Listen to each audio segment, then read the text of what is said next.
শাকিব খানের সাথে Rockstar cinema দিয়ে তানজিয়া জামান মিথিলা ডালিউড ইন্ডাস্ট্রিতে অভিষেক হয়। প্রথমবারেই শাকিব খানের হাত ধরে ইন্ডাস্ট্রিতে রীতিমতো আলোচনা সৃষ্টি করে দিয়েছেন তার দুর্দান্ত অভিনয় এবং দক্ষতা দিয়ে। দর্শকের মনে যে উন্মোচনা তৈরি করেছেন।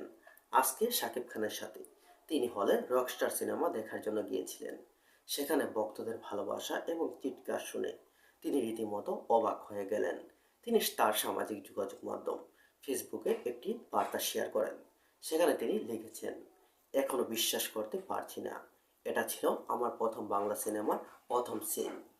পর্দায় প্রথমবার নিজেকে দেখার পর যখন আপনাদের উচ্ছ্বাস, চিৎকার আর ভালোবাসা শুনেছি, তখন সত্যি আমার হৃদয় ছুঁয়ে গেছে। একজন নতুন অভিনেত্রী হিসাবে এমন মুহূর্ত আমার জন্য ভালোবাসা প্রকাশ করার মতো নয়। আপনাদের ভালোবাসা, সমর্থন আর উৎসাহ আমাকে আরও স্বপ্ন দেখার সাহস দেয়। প্রতিটি হাততালি, প্রতিটি হাসি আর প্রতিটি সুন্দর কথার জন্য অসংখ্য ধন্যবাদ।